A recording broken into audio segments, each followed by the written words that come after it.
What is up everyone, Movie Wayne back again with another video. Now this is going to be the first of many in a new series I'm starting called Horror Revisited. If you watched a few of my other videos, you know that I wanted to start this for quite a while now. Now this is basically just going to be where I go back and look at older horror movies that have been out for a while, revisit them and review them. Now I do plan on doing movies like The Lost Boys, A Nightmare on Elm Street, People Under the Stairs and stuff.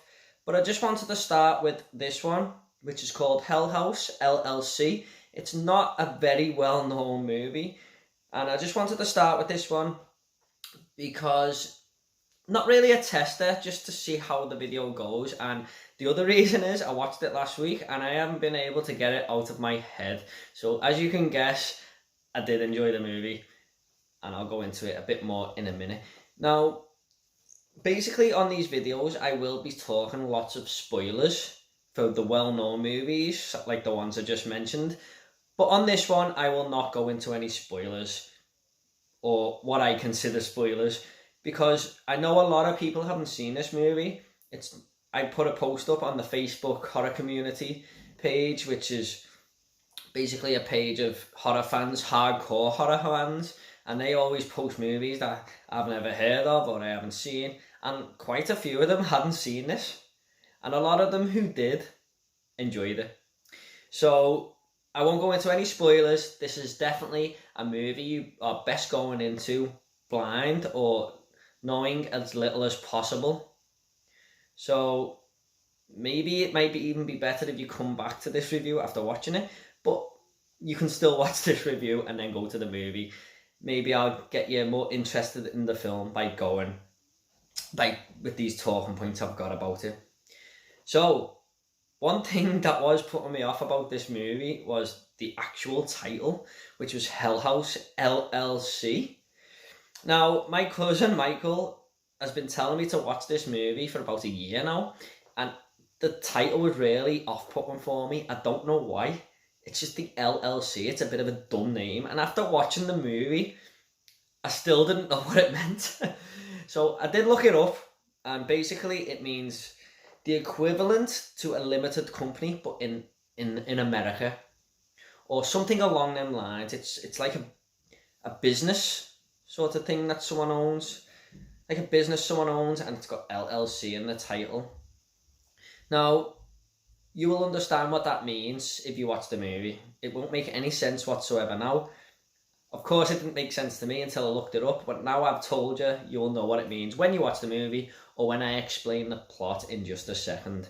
So let's just get on with some of the points I've got to talk about this movie, and hopefully it will get you interested. And if you've seen the movie, maybe you'll agree with the points that I say. And just before I do, guys, I just got to let you know, I don't know how long this review is actually going to be.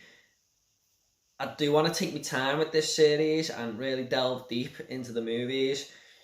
They're not like new releases where I just want to get the review sorted and, you know, make it as quick as possible for people who are wanting to go and see the movie. These are generally from videos who are people who are really interested in the movie and really want to talk about it and feel the same points as I do. So I don't know how long this review will be. Apologies if it's too long, but it's just the way I want to do the series. Now, this is directed by Stephen Cognetti, who is only known for 3 movies. This movie, the second one, and the third one. Yes, this has spawned 2 sequels. Now, I said before about, you know, where I posted in the Facebook group that half of them hadn't heard about this film, but I'm guessing it must have had some popularity somewhere. Maybe in the US, I don't know, but he must have had some popularity and some positive feedback because you don't make sequels for nothing, especially 2 of them. And I looked at a few reviews on the internet and stuff on IMDb, and a lot of people seem to really like this movie and are on the same level as me because I really enjoyed it too. So that is probably the answer to those sequels. I haven't seen them yet, but I am definitely going to go into them. And maybe I'll do a video about them, who knows. Now, before I get into the plot details, guys, I just want to let you know that this is a found footage horror movie. If you're not a fan of that genre, I do apologise. But I do think it can be overlooked sometimes. People just see it as a money-making scheme. And yeah, it sort of is. That's why Paranormal Activity has so many sequels. They're easy to make and people go and watch them. So it makes a lot of money. You know, Blair Witch was the same. However, I don't think they should be looked down on just because they're found footage. When they're done right, like those movies and the movies Wreck and this one, I can really appreciate them. So this movie basically tells the story of a group of friends who decide to buy this house that is well known to the locals for having a dark history. And they decide to renovate the house, do it all up, like a horror theme, like a haunted house that you might see at the theme park or whatever. And they decide to make it a tourist attraction for the locals. Now on opening night, there's a lot of people trying to get in, and you know, there's basically a big queue outside.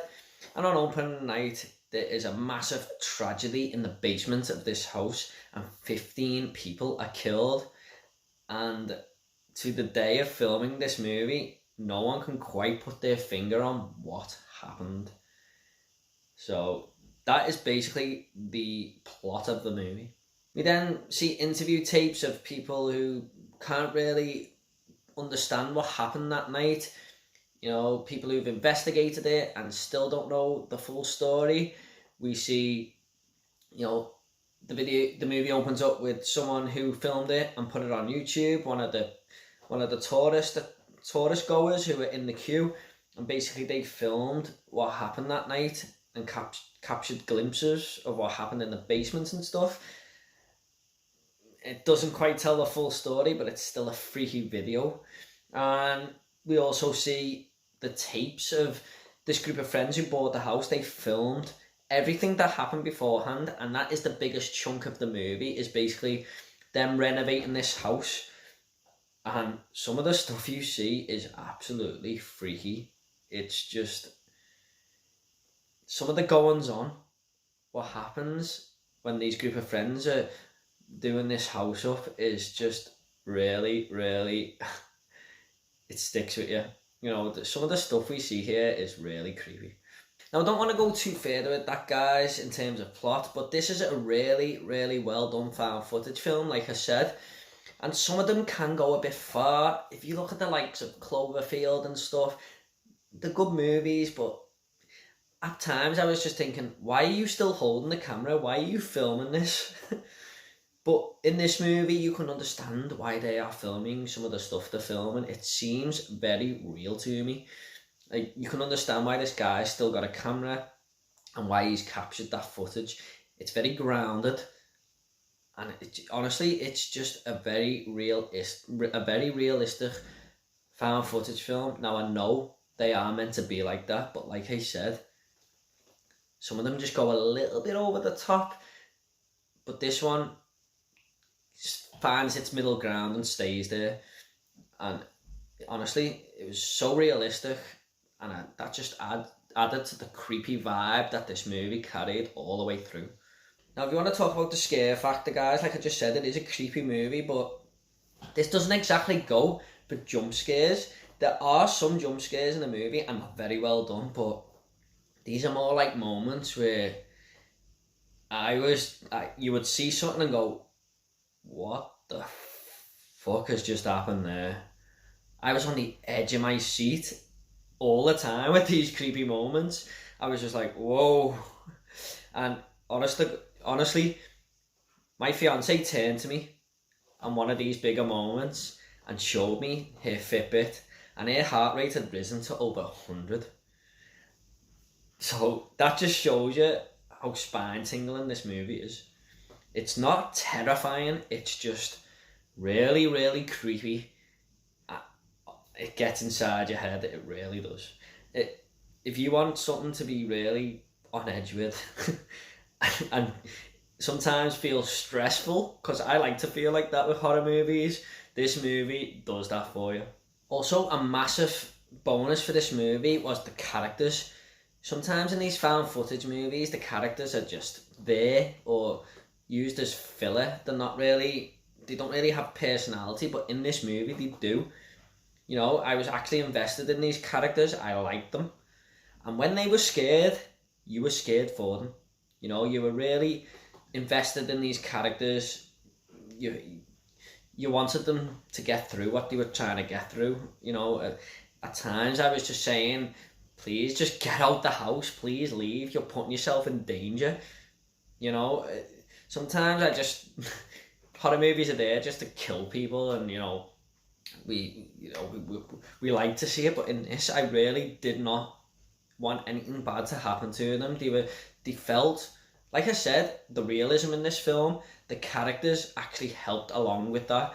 They made it even more real. They were just acting very natural. You know, when they were talking to each other, they were talking like I would with my best friends. You know, it just all felt natural. It flowed well.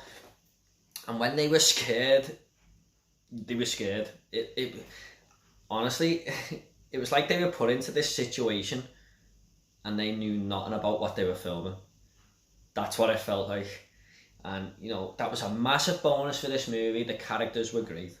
And also, like I mentioned before, where the movie is showing the interviewers and the YouTube video, and most of it is, you know, filmed with these people doing the house up. I like the way that was done. It doesn't just rely on one aspect. It jumps from different scenarios. You know, before what happened, after what happened, when it happened. You know, there's 3 different things there that we get to see the story from. And I thought that was very clever. It's not just one continuous, you know, one continuous camera all the time. And I thought that was a really clever, you know, a clever way of making this movie. And when they're like interviewing the locals and stuff, it feels like this has had a massive impact on the community. And again, it just added to the realism. When we get to the movie's climax, it doesn't go in a stupid direction. It, like I said, this movie finds a very middle ground and stays there, and it stays grounded at the end. You know, it gives us a very, very interesting ending. You know, it ended on a good note. You know, sometimes these found footage movies can just throw a load of special effects in, and you know, oh, we've done an hour of found footage now, let's just add something extra. But this movie doesn't do that, and it's very clever the way it finds its climax. So I was very impressed with this movie, guys. You know, it really was. Do I have any negatives? No. Look, I'm never probably going to rate a found footage movie a 10 out of 10.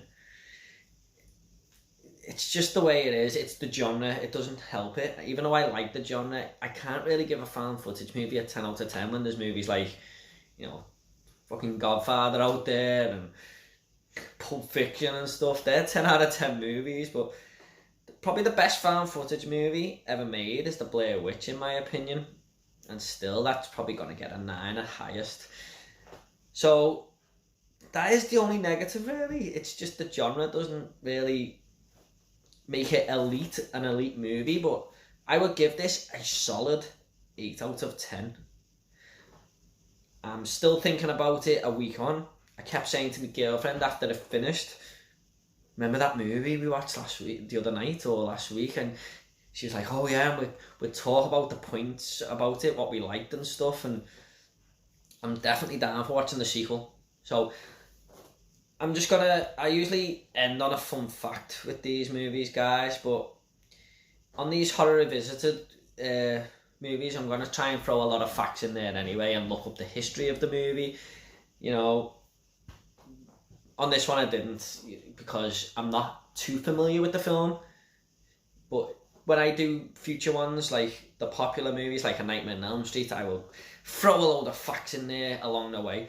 But if you do want a fun fact in this movie, there's actually a guy who plays a clown, who is an actor in this house, and at one point in the movie, he pops his eye right out. That is not a special effect or anything. The guy can actually do that in real life, and he advises not everyone not to try it, because apparently once he couldn't get it back in. So don't try that one at home, guys. But yeah, I just really could not stop thinking about this film. I would highly advise you to watch it. I don't want to I'm sorry if I've built it up too much and you're disappointed, but I really enjoyed this one, guys. Thanks to my cousin Michael for putting me on this one. And it is on Shudder, I think, and it's also on Amazon Prime. That's where I watched it, Amazon Prime. The sequels aren't on there, but this one is at this moment in time.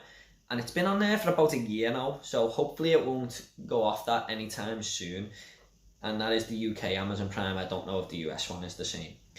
So guys, thank you so much for watching this Horror Revisited first episode. I hope you enjoyed it. And I will get better at them, you know, and especially on movies that I'm familiar with, like A Nightmare on Elm Street and stuff like I mentioned before. I feel like I will be able to get a lot more points across, and we'll do spoiler talks and stuff because everyone's seen that movie. But I just wanted to try this as a first sort of video to start the series off. I've wanted to do it for a long time, and while it's fresh in my head, I wanted to start with Hell House LLC. So guys, let me all know what you thought of it, what you think I should throw in there on the reviews, and I will reply to every single one of you, I promise.